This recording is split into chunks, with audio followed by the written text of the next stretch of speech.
যারা বলে শুধু কোরআন মানে, এই জাতীয় মানুষগুলার একটা ভিতরগত কথা আছে। যারা শুধু কোরআন মানার কথা বলে তাদের একটা গোপন বিষয় আছে, একটা মিশন আছে। কি শুধু কোরআনের কথা যারা বলে তাদের একটা মূল মাকসাদ বা উদ্দেশ্য হলো একটা সময় মানুষকে এমন ভাবে মেধা তৈরি করা যেন মানুষকে নামাজ থেকে দূরে সরানো।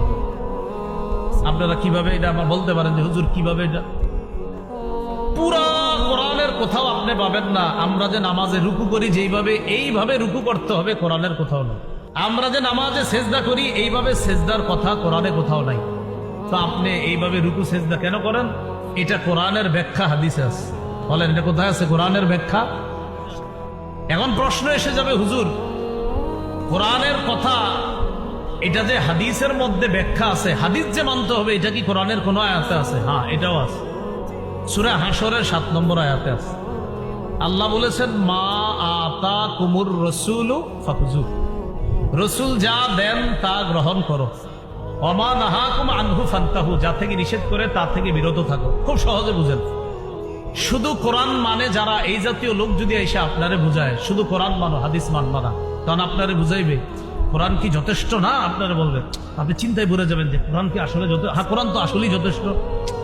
তাহলে আপনারা বলবে, তো মিয়া আল্লাহর কোরআন কি তোমার জন্য যথেষ্ট না? নবী না, আল্লাহরা নবীর উপর আয়াত নাযিল করছে, আল ইয়াউমা আকমালতু লাকুম দীনাকুম ওয়া আতমামতু আলাইকুম নি'মাতি ওয়া রাদিতু লাকুমুল ইসলামা দীনা।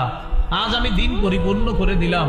তো আল্লাহ না এই আয়াত নাযিল করছে, এই আয়াত নাযিল করার পরেও তোমরা কেন বুঝো না যে কোরআনই শুধু যথেষ্ট? আবার হাদিস কেন মানবা? এখন আপনারাও কিন্তু বিপদে পড়বেন। ঠিকই তো, আপনারা জবাব দিবেন সুন্দরভাবে। এবার বলেন আমরা কোরআনের কথা অনুযায়ী, সবাই বলেন, বলেন কোরআন অনুযায়ী হাদিস মানি।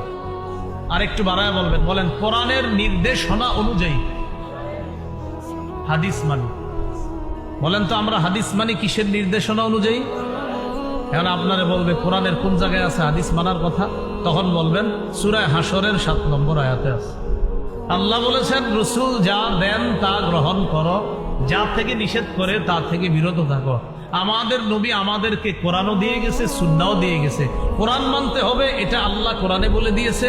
সুন্না মানতে হবে, এটাও আল্লাহ কোরআনে বলে দিয়েছে।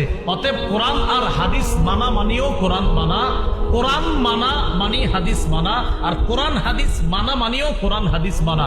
যদি আপনারে বলে, এই মিয়া শুধু কোরআন মানলে আবার হাদিস কিভাবে মানা হয়? আপনি বলবেন, ভাই কোরআনের সবগুলো আয়াত মানেন কিনা? যদি বলে হ্যাঁ। সূরা হাশরের ৭ নম্বর আয়াত মানেন কিনা? যদি বলে হ্যাঁ, তো ৭ নম্বর আয়াতে আছে নবী যা দেন তা গ্রহণ করেন। অতএব নবী যে হাদিস দেন এটা গ্রহণ করেন। তো এই জন্য আপনারা এই বিষয়গুলা মাথায় রাখলে আশা করি সহজ হয়ে যাবে ইনশাআল্লাহ। আল্লাহ আমাদের সকলকে এই কথাগুলা মনে রাখার তৌফিক দান করেন। তাহলে বলেন তো মাযহাব অর্থ কি? মাযহাব মানা যাবে না। যদি কেউ বলে, আপনি বলবেন এটা কার মতে মানা যাবে না? বলবে অমুকের মতে। আপনি বলবেন মতের আরবি কি? এর জিজ্ঞেস করবেন। তারপরে যদি না বলতে পারে আপনি বলে দিবেন, বলেন তো মতের আরবি কি? তো যদি তার মাযহাব মানা না যায় তার মতে, তো আপনি বলবেন তার মতে তার মাযহাব মানা যাবে না। তো তুমি জানো মতের আরবি কি? তো বলবে মতের আরবি কি? আপনি বলবেন মাযহাব। তো তার মাযহাবও তো মানা যাবে না, অতএব তার কথাও মানি না। এই সাথে এগুলা মনে রাখলে সহজ হয়ে যায়। তো এইগুলা আসলে ঝগড়ার বিষয় না, কিছু সূক্ষ্ম সূক্ষ্ম বিষয় মনে রাখবেন, তাহলে বিষয়গুলা সমাধান হয়ে যাবে ইনশাআল্লাহ।